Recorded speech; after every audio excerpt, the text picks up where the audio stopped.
I'm a big believer of what you put into life is what you get out of it. Commit 110% and don't look back. You are the 4-time world champion triathlete, a 3-time Olympian, and on May 28th last year, you set a new Ironman World Record of 7 hours, 40 minutes, and 23 seconds. It wasn't until I crossed the line, wow, I just beat it by 4 minutes? Oh my God, what did I just do? I describe the short Olympic distance racing as an ice pick to the leg and you're in pain. Well, Ironman is like a toothache, it's just that dull ache. Who can sustain the most amount of toothache is often the winner. Before a race, professionally, you're going, well, what if I puncture, if I drop my nutrition? You think of a million, if this happens, that happens, this. You don't think, what if 3 days before I break my neck and there's a chance I can't walk and I might never race again? A truck coming towards me didn't see me and then I got T-boned. It's called a halo because there's a carbon ring. They drill 2 holes into your skull here. You just cannot move. You can't even think straight because you've got so much pain. When you've done something your whole life and it's the only career you've had and it gets taken away from you and you're like, well, what am I going to do now? It was about a month after I persuaded my manager to take me to the gym. And a month later, I mean, come on. Why run the Boston Marathon? It was 6 months and 5 days since I broke my neck. If you believe and want and dream something enough, anything's possible. And you're going to Kona this year. That was the only way I knew how to deal with something. Never give up.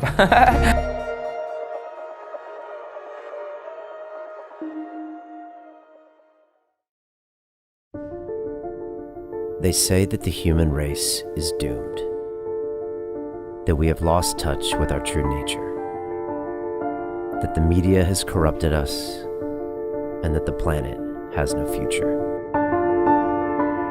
I disagree. I believe that humanity is full of hope, and that our salvation lies within each one of us. My name is Brian Rose, and my job is to listen, the oldest method of learning known to man. Each week I seek out individuals that are changing the world, people who are living and thinking in a different way. Their stories will challenge your beliefs, make you question your choices, and perhaps inspire you to change. I never planned on doing any of this, but now I can't stop. Join me on this mission and make humanity something we can all be proud of. It's time for you to man up, to once and for all, tell your mind who the fuck is boss. I need a fucking answer. What's it gonna be? I don't know what it is about this fucking sport, but it attracts people that really need to do deep work on themselves. I failed in this city. All these bad memories. I never really felt like I gave a fuck about me or my life. I almost killed myself, like. Think about something that is going to drive you when it really hurts. Some kind of demon you want to fight. This is not Pussy Man, this is Iron Man. Under pressure reveals true character. What are you gonna do? You're gonna be in Chattanooga, May 20th or what?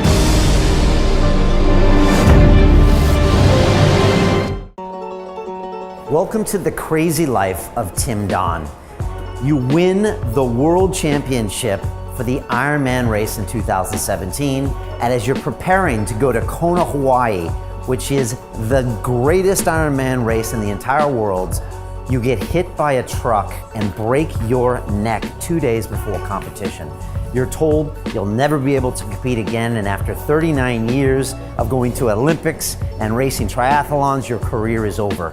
Unless you decide to wear a halo, a metal medieval-looking device around your head for 3 months that's drilled into your skull to where you literally cannot move. You can't sleep, you can't do anything.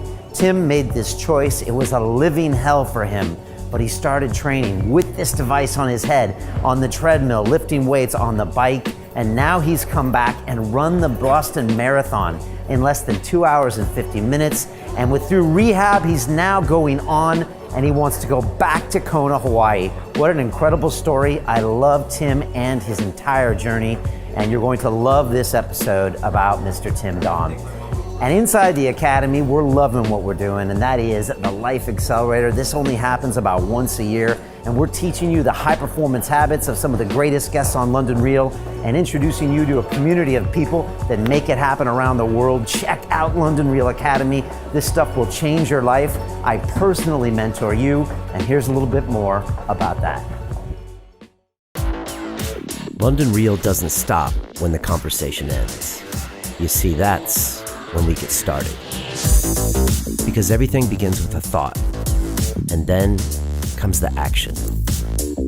The London Real Academy is our global transformation platform. Here we bring together thousands of students from over 75 countries. Whether you want to build a profitable business from your passion, or learn to speak to inspire, or broadcast yourself with your very own podcast, or accelerate your life to become a high-performance person, we have the online accountability course and personal mentoring program that will make your dream a reality. Join us, and we'll take your life to the next level, together. Our next accelerator course is starting soon.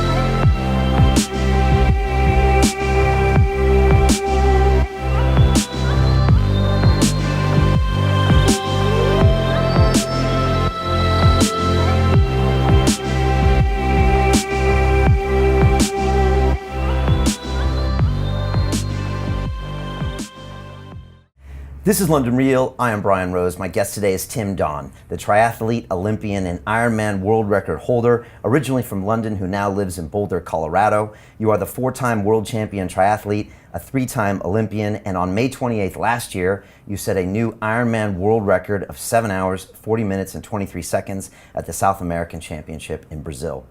Then, 2 days before the coveted Ironman World Championships in Kona, Hawaii, you were hit by a car while cycling and suffered a hangman's fracture to your neck, spending the next 3 months recovering in a medieval-looking halo brace, which was screwed into your skull.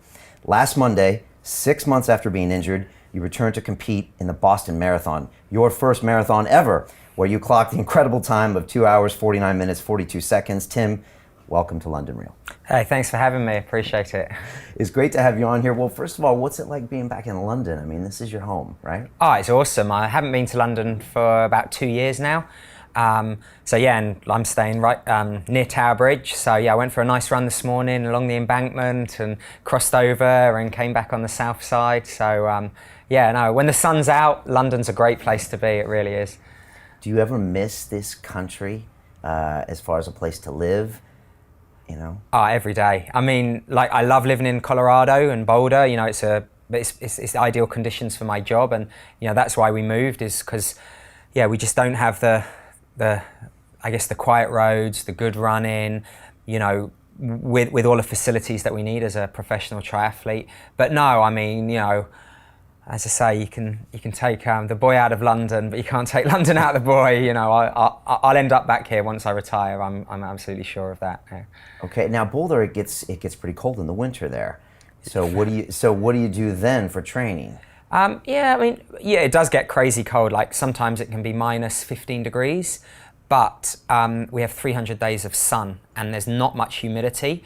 So I can go running and we can have half a foot of snow and my feet don't get wet because the snow's like a powder. So again, I mean, I've done rides where if you're dressed correctly, my water bottle's frozen, but I can still ride outside and you get a burnt nose.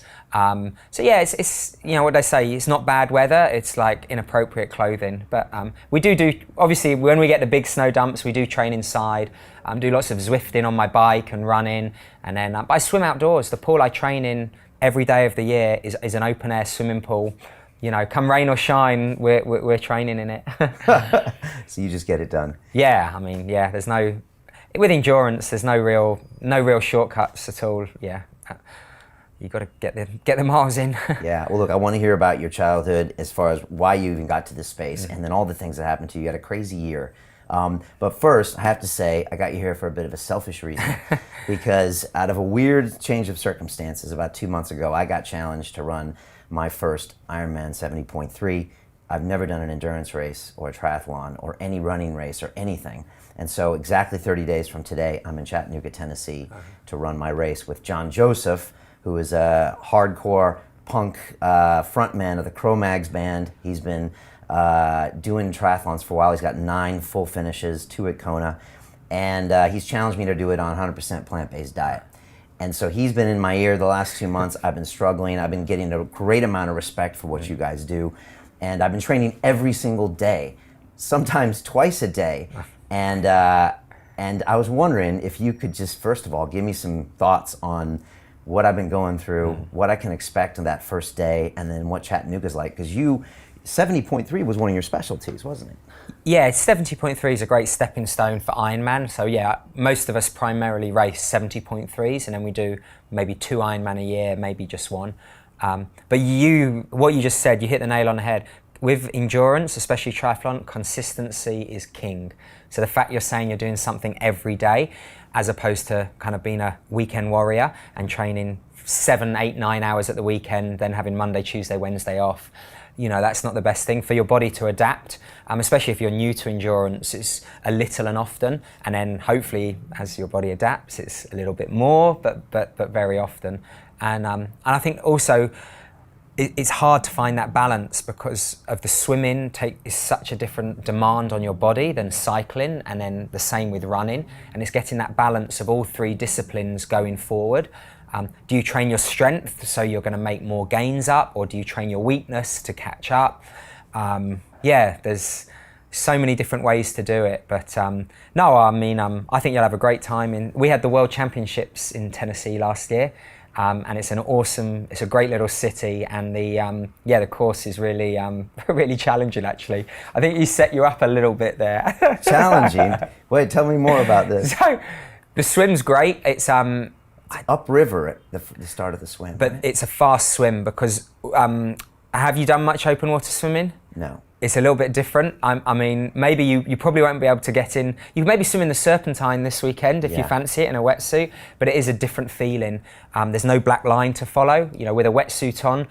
I'm not sure if Chattanooga will be a wetsuit swim. It's temperature dependent, but there's hustle and bustle. You're gonna get dunked. It's a bit water polo-esque, but you need to get on people's feet, you know, to get the draft, and then with the current, you know, because you swim with the current towards the end, that gives you confidence, you feel you're going well. And then the bike, literally at 4 miles into the bike, it's very flat through the industrial part, and then you hit a climb, and it's a 4-mile climb. I don't know if have you ridden out at Richmond Park? Not yet. No. So Box Hill, Newlands Corner. Yeah, I know of them. So it's like that, but 4 miles long. They're about 1.5 to 2 miles long. It's a really honest climb. And the worst thing you can do is feel like a king because it's early in the bike and go too hard there. So, you know, later on when the crosswind comes in, which it always does for the last 20 to 30 kilometers, you've absolutely spent your pennies on the climb. Okay, and the crosswind just makes it harder. Yeah, because it's coming from the side. So, yeah, I mean, you know, you're trying to be as aerodynamic as possible, and the wind predominantly comes from the right. So yeah, and it's just energy sapping. Yeah. Okay. I'm not selling this to you, am I? And then honestly, okay. Rather tell you it's hard, and you're going, wow, what was he on about? I'm gonna be thinking about Tim in mile 4. I'll be like, all right, here we go. And then the run, there's bridges and things involved. Yeah, right? and they're pretty solid. First of all, you go out actually on a freeway. They close one side of it down, and that's really fast. I think when I raced there, the first 5 kilometers we did in like 16:08. 16. So it's pretty quick. Okay. Then you come back along a beautiful path, you know, along the river, and then you cross I think it's the Tennessee River, the big river, and then you hit the suburbs, and it is like honest hit. Like there's, you know, within London where we are, you know, along the river, there's no hill like that. It's a real real honest hill. And then what you'll find is, I get to the top, I'm running downhill, but by then your quads are probably a bit fatigued from the cycling, so you need to make sure you've taken enough electrolytes, enough salt, so you don't start cramping up, because then you kind of go across a block and then you come back up the hill you've gone down, then back, and then you go over this beautiful wooden bridge, just pedestrian, across the river, do a loop, you can see the finish line, and then you've got to go and do it all again. But yeah, no, the far side of the river is really hilly. It'd be worth if you could get there a few days earlier, maybe not to run the whole course, but just to look. And because the world champs were there, I think it was on NBC, so you might be able, it could be worth watching some of the pro races just to see different, you know, aspects of the course and hear what the commentators normally are pretty clued in, you know, how they describe it, just to give you, but don't tell John that. Okay, all right. And what about just the anxiety of everything? I mean, is there any way to just to kind of, because it's the first one, so you can't really teach that, right? No. Do I just have to stay calm? Yeah, but it's not, maybe not as easy as that. No, definitely. I mean, everyone deals with it differently. How I like to do it is I'm very practical. Kind of like when you get to transition in the morning, you actually have to do a lot of things. You've put your bike in the day before, that's what they make you do. And but you kind of have to check your tires, make sure you've got enough air in, you want to make sure you're in the right gear, so when you jump on the bike, you're not going slow, you've got to put your water bottles in, your gels, your running shoes. Often you've got to put your running shoes in a bag and you hang them up on a hook. There's going to be 2,000 to 3,000 people racing, so can you imagine 2,000 to 3,000 bikes? You want to know where your bike is, so you've got to walk from the swim exit. There's my bike. Where do we go with our bike? What's the shortest way? So for me, you know, to calm my nerves, I just go through the practicality of what I need to do, how I need to set it up. It might even be worth writing down a bit of maybe this is a bit geeky, a bit of a timeline, because you have to be in your corral at a certain time, so you want to work backwards. You know, you maybe you want to do a little jog warm up. You know, you're going to need to stop in the Portaloo probably just to, you know, before you put your wetsuit on. Don't forget anything. Got your Vaseline so you don't get chafed with your wetsuit. So I like to think of all of these practical things, you know, so hopefully, you know, you're not too caught up in losing energy, wasted energy through being crazy nervous and whatnot. Okay, now I'm more nervous. But no, I agree. Oh. Whenever you get anxious, you should go back to preparation, right? Absolutely. And just go into it. I guess maybe that's true about even a race. When you get anxious, then put the time in, right? So, all right, the T1 transition, though, is the tricky one. I mean, it is, but if you've prepared, you know, like bad preparation, bad performance, you know, it's often where people get the highest heart rate, believe it or not, just because, you know, they've been prone for so long swimming, they stand up and they're sprinting, I want to beat him, he's just in front of me. But in the grand scheme of a 5-6 hour race, rather just relaxing transition. I'm not saying have a cup of tea and sit down like some people do, but don't, you know, if you're going to catch them, you're going to catch them. But yeah, you don't want to get flustered and waste energy and stress. And you don't want to get those stress levels up at that stage when you need to calm down, get on your bike and get back into the zone. Okay. I can see you're passionate about triathlons. Oh, I mean, sugar, I've been racing since the early 90s. It's hopefully, you know, you can see it's just a great way of life. I mean, I'm living the dream. How does a nice kid from London even start this whole process? What made you do it? It's a peculiar, funny story. I used to run and swim, and I love mountain biking, and I kind of swam for a squad. And I was in the B squad, and there was an A squad. So as we would finish our training, the better kids would get in. And the coach was a guy called Malcolm, and there was always this guy that used to run halfway down the pool and dive in. And the coach would always go, "Spencer!" I was like, oh, crazy. And then I found out he was a triathlete. And then the next year I found out he was the world champion. And then it's about a month after I found out that, and he must have been like 20, 21 at the time. He turned up in his convertible Mercedes, undid the boot, got out a fluorescent pink bike with these funky wheels, and I was like, I want to be that guy. And that was how I found out about triathlon. And this was all in West London. And that's how I found out about triathlon. And then I used to lifeguard at a Hampton open air swimming pool. And they had a triathlon club called Thames Turbo.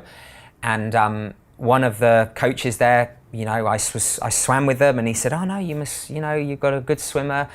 And I joined the club, and the club coach decided he wanted to coach me, and I said, yeah, cool. So he gave me some coaching, and yeah, before you know it, I was 14 and I was representing my country for the youth age group at the European Champs, and I got 4th, and I was like, wow, I'll take that. I got to fly to Finland for a race, and you know, and I say, maybe I'm not being totally telling the whole story here, I did get 4th, but I was the 3rd Brit.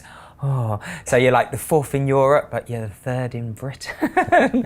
So there was just this era of, there was East Grinstead, which was maybe, I don't know, 20 miles away, and there were these brothers, the Herbert brothers, and they were, all 3 of them were representing Great Britain. There were 2 other guys who were representing Great Britain as juniors. There was myself and another guy who I grew up with called Stuart Hayes, who he went to London Olympics for triathlon, so he's okay. You know, and it was just a hotbed. And then I joined the running club, and then there was a Sam and Ben went to my school. They've won medals at European Junior Track Champs. They've been to the Commonwealth Games. Then after about 2 years of that, this young guy joined called Mo, our run group. So it was just like running in Bushy Park, seeing the Kenyans running. I wouldn't say born at, you know, I was just in the right place at the right time, and I really loved the feeling of pushing my body, of running, of swimming, and the fact we can put it all together. It was just back in the day, it was just like cool and unique. Yeah, really strange. Yeah. Something in the water out there. And that young kid named Mo is Mo Farah, who went on to win Olympics in London and in Brazil as well. And he's running the London Marathon this weekend, right? Yeah, I mean, yeah, his 2nd marathon, but the 1st marathon he's ever prepared for. He's got his new coach, Gary, so yeah, I'm expecting big things from him. And so you were basically in a hotbed of triathlon activity, and it suited you somehow, almost perfectly. Why does it suit you?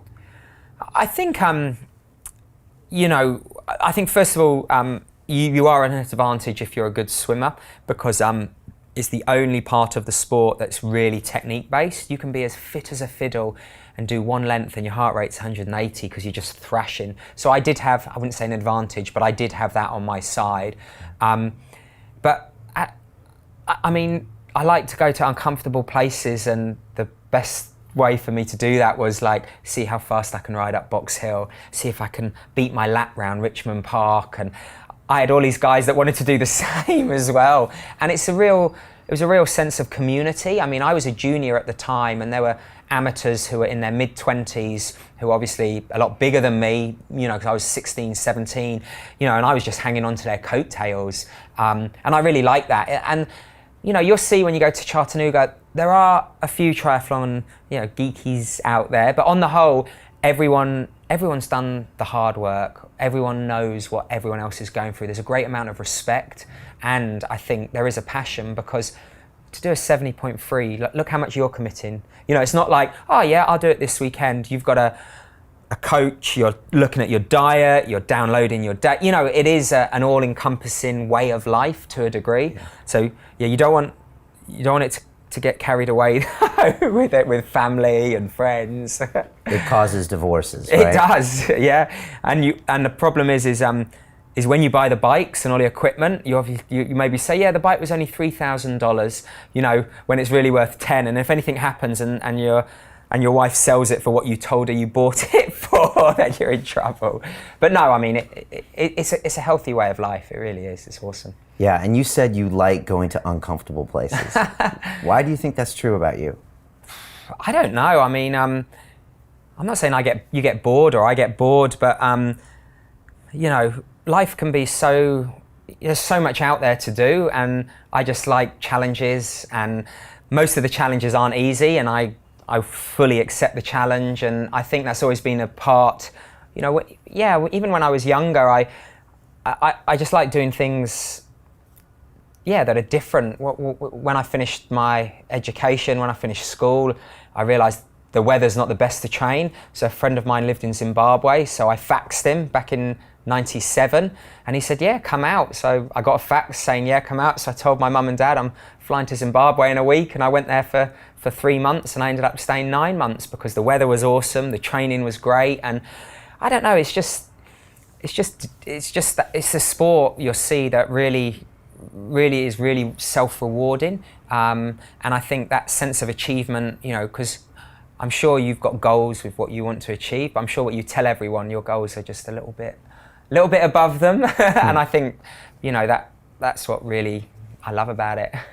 Yeah, for me, I mean, I ran my first like 22K ever and 25K ever, and I'm finishing these distances, and I'm just like, I've never done this in my life, and I'm turning 47 soon, and it's just, yeah, big accomplishment. Swimming, I'm just getting a little bit better every day, and I swam like 3K the other day. I mean, I couldn't swim 300 meters 4 or 5 months ago, you know, and I was the guy you described, flustering mess, you know, and so it's been fascinating just to see a little window on what you guys do.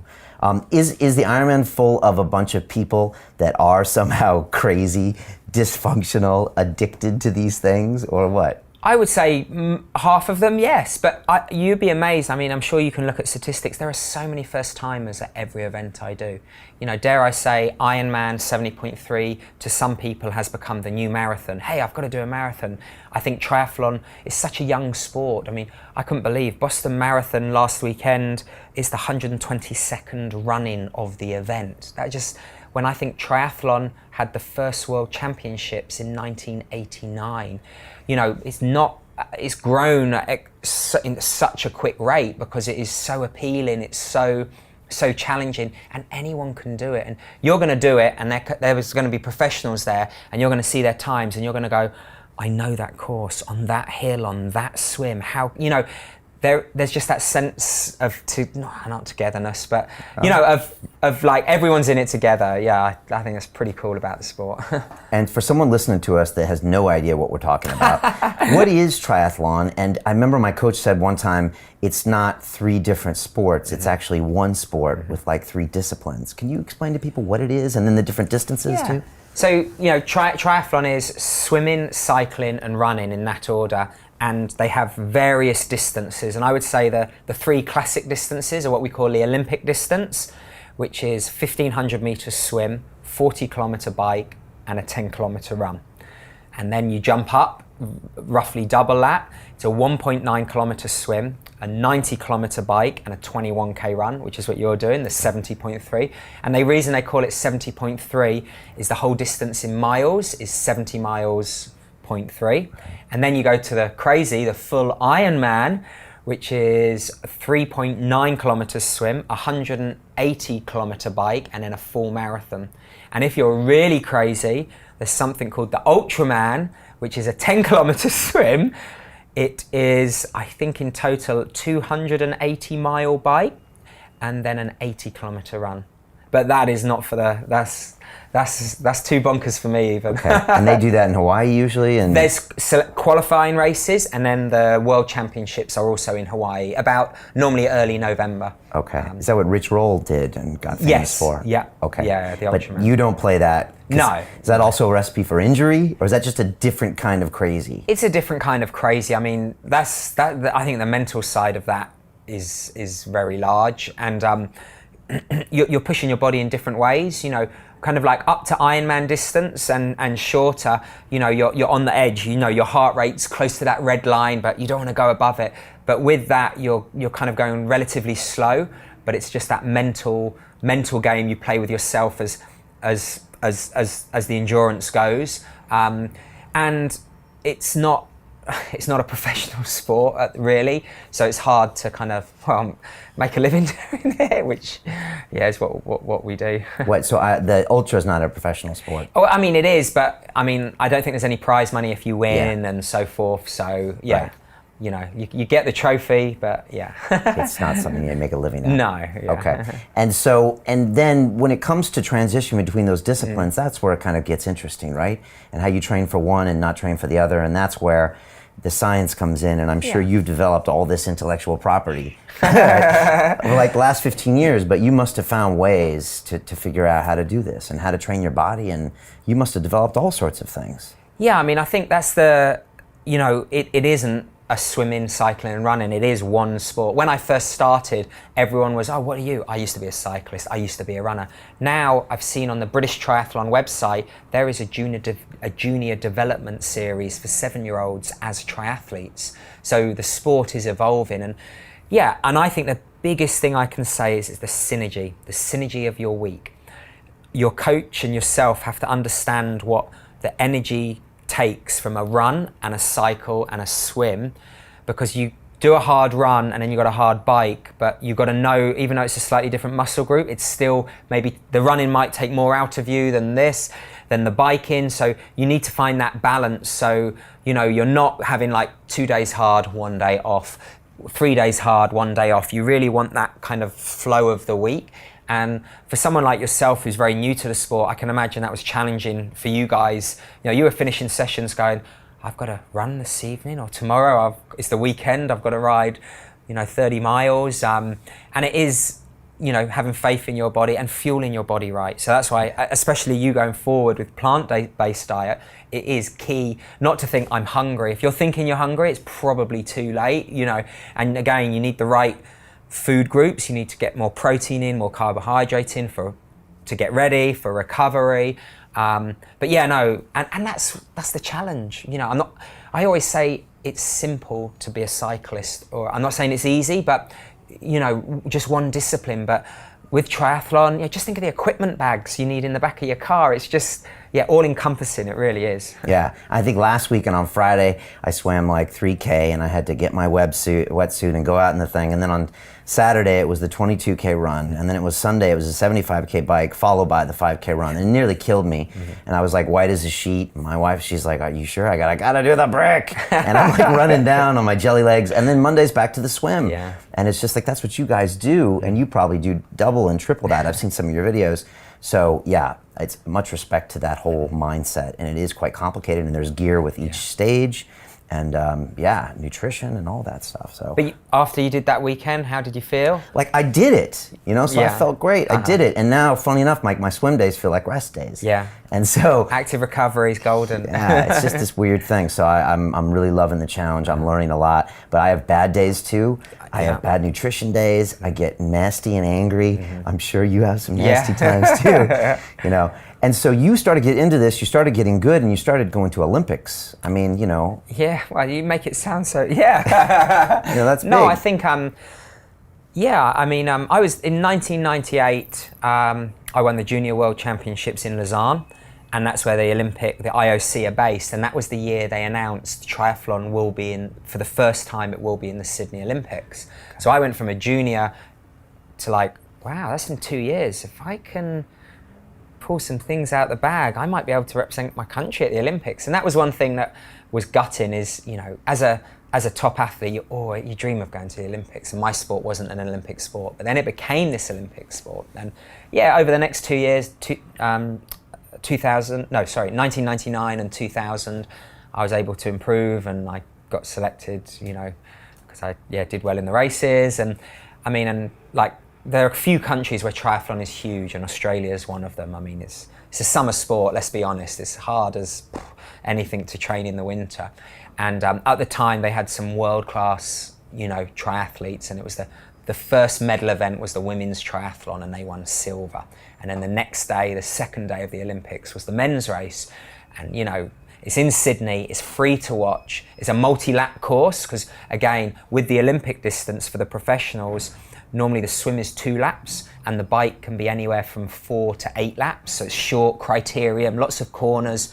And then the run, this was around, McGregor's Chair down George Street. So I think it was 2 laps of 5K.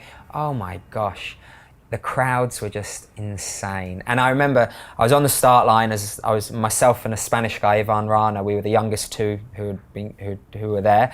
And I remember just looking behind me, and you got the Sydney Opera House right there. That's where we dove off. You got the bridge, and I'm like thinking, wow, man, this is like, what? And it was the second day of the Olympics, so then I could enjoy watching the rest of the British team compete. And yeah, I always say this, and if I highly recommend it, if you can, go and watch an Olympics. You know, it's just all encompassing. It's just a fantastic. The whole city comes alive. I mean, when I was here for London, watching, and how cool was London?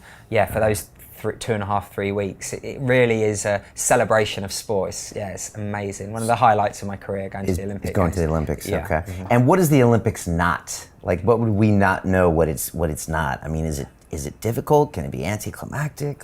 You know what? Yeah. I mean, it's depressing.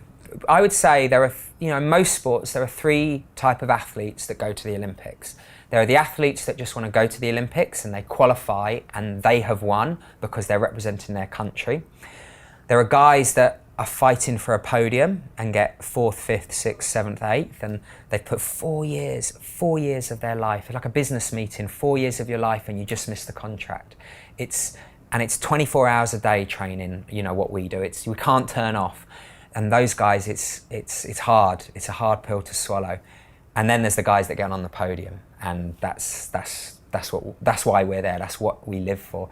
But because of that, and there's only 3, and it's every 4 years, man, it's hard as anything to win an Olympic medal. That's why anyone that's won an Olympic medal, I've got so much respect for, and anyone that's won, I don't know how, Sir Stephen Redgrave, 5 days over a period of kind of 20 years, he was the best in the world in what he did. That's just mind blowing. Yeah. That means like every hour of every day you have to be physically, emotionally doing the business, prepared, everything.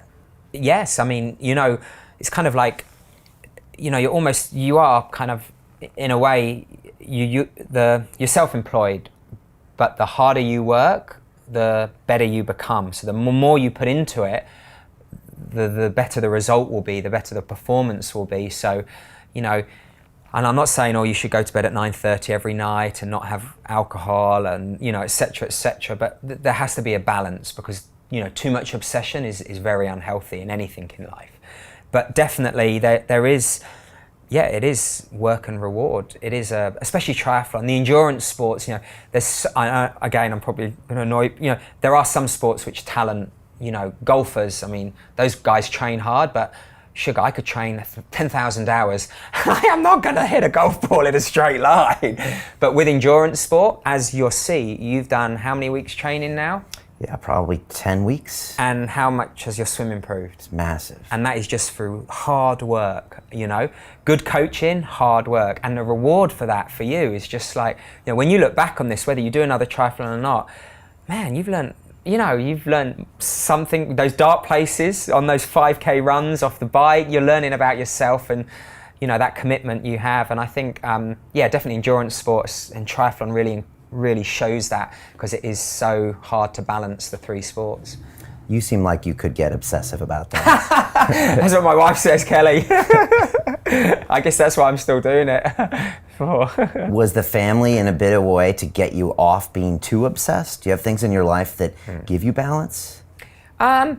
Yeah, I mean, I think, I do. I mean, my wife's amazing, she's so grounded. And I'm lucky, she used to be an international runner, so she gets the not going out at the weekend, the sleeping in the day, the fact that my training isn't just the training, it's everything. When I finished, a 200-kilometer bike ride and a 10-kilometer run off it, she can't just go, here's Hugo, our 3-year-old, you're looking after him for the afternoon. She knows I need to eat something, have my protein shake, do some stretching, but no, definitely my rock and my balance is my family. I mean, I've got a 3-year-old son, Hugo, and a 7-year-old daughter, Matilda, and in Colorado, we are lucky, we can go outside, so we're always going for walks, and Hugo's on his strider bike, Matilda's riding, she goes to run club at school, and definitely my family is definitely my balance, absolutely. Nice. Yeah.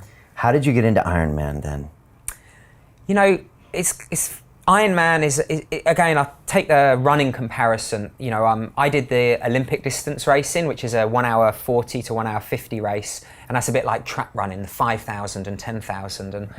I'm not getting any younger. And as you get older, you lose your speed, and it's also a very demanding circuit, the World Triathlon circuit.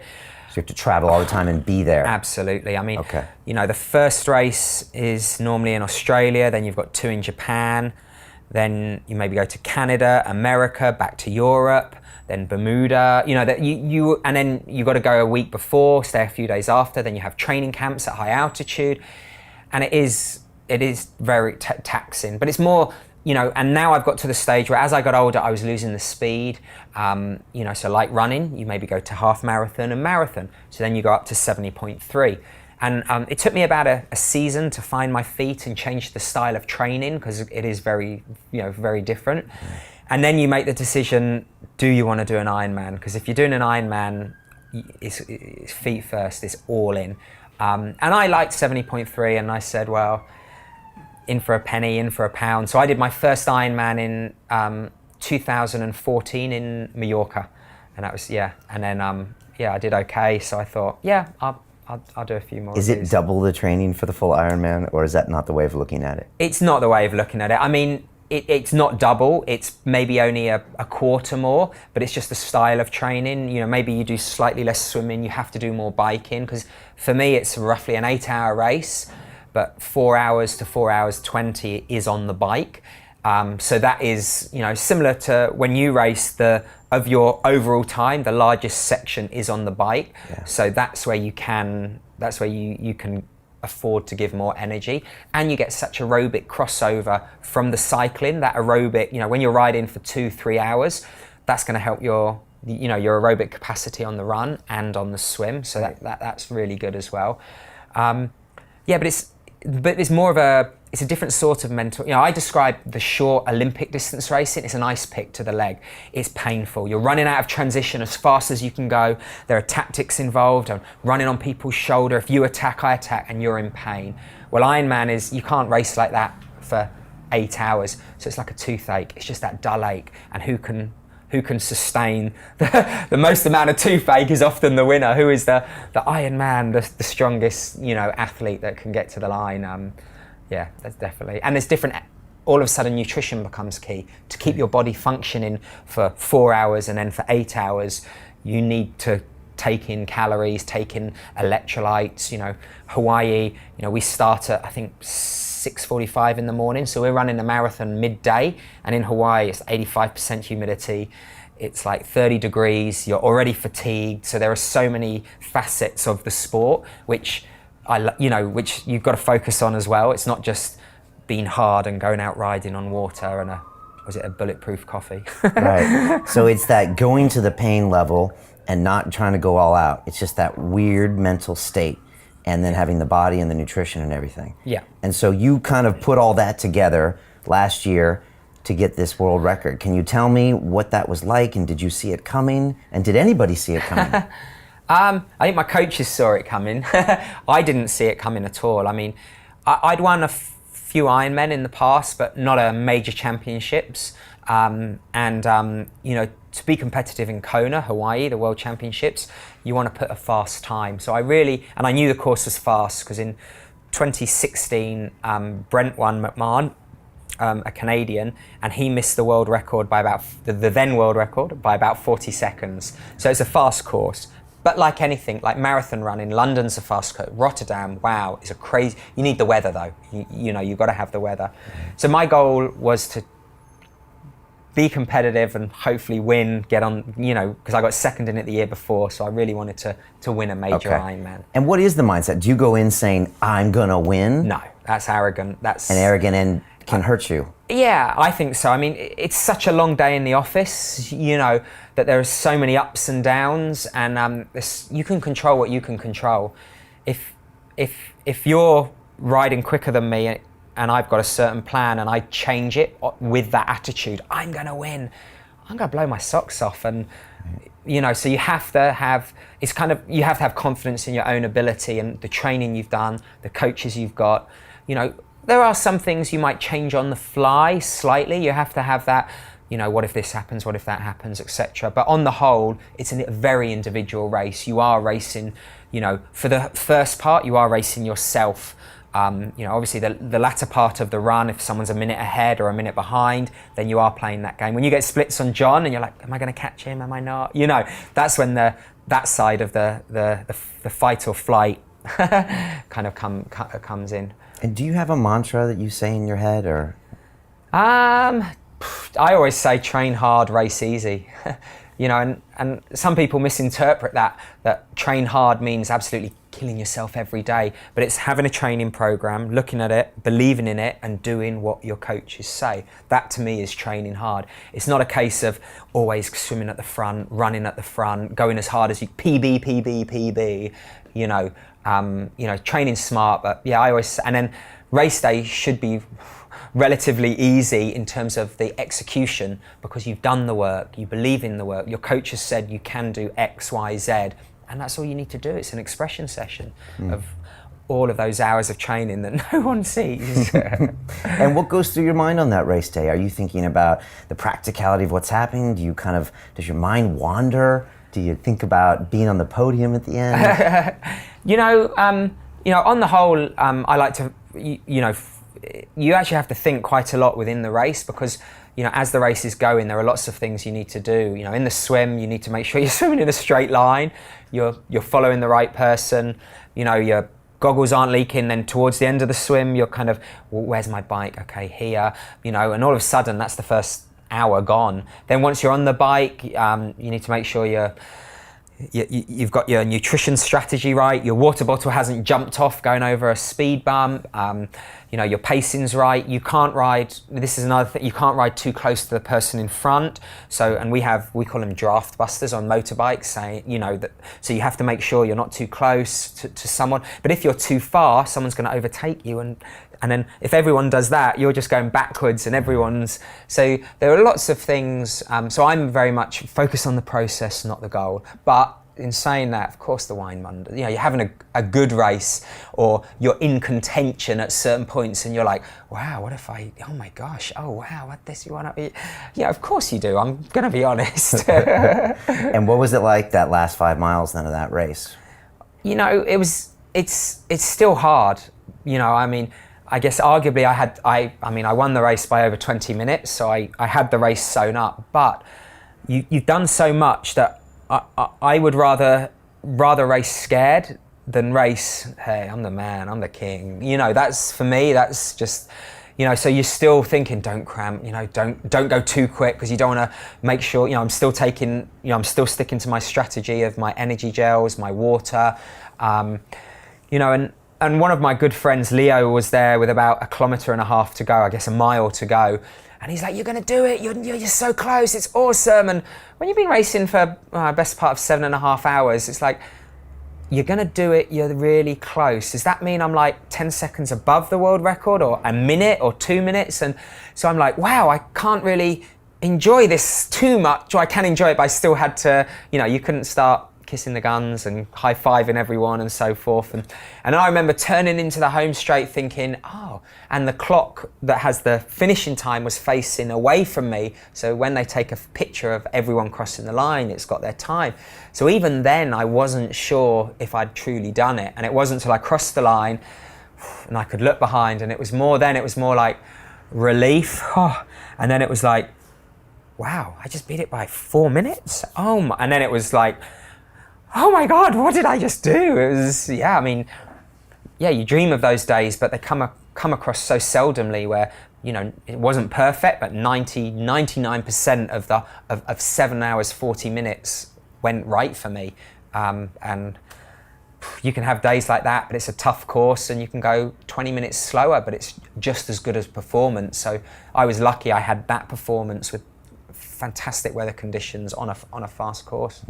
And you're 39 years old at the time.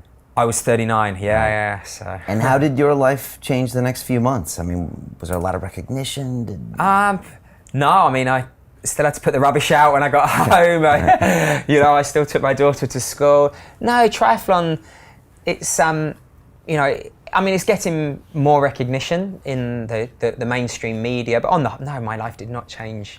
If anything, it put more pressure on, because all of a sudden I went from someone who could be a contender to someone who is a contender for Kona.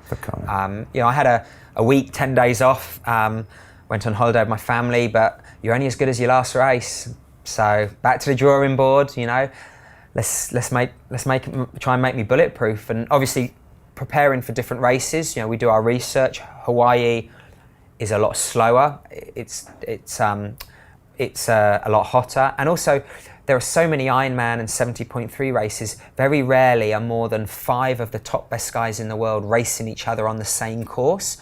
While in Kona, everyone who's anyone's there, so the dynamics of the race change, so you have to take that into consideration. So for me, it was like, I've proven myself, I still want to be the world champion. Right, and you were feeling good and you were ready to go at Kona. Yeah, I mean, I was feeling like my numbers were better than they were leading up. I was in a good place. I was hanging out with my friends. I was relaxed. Mentally, I was not as nervous as I was the previous years going into Kona. I was really excited. I was excited. I was looking forward to racing. Now, I was just watching you when you described the Sydney Olympics, and you said, I turned around to look at the Opera House, and you turned about this far. Yeah. And so most people watching us think that, you're just a normal guy and you're completely physically fit, but something happened 2 days before Kona that's defined your life for the last 6 months. Can you walk us through those events?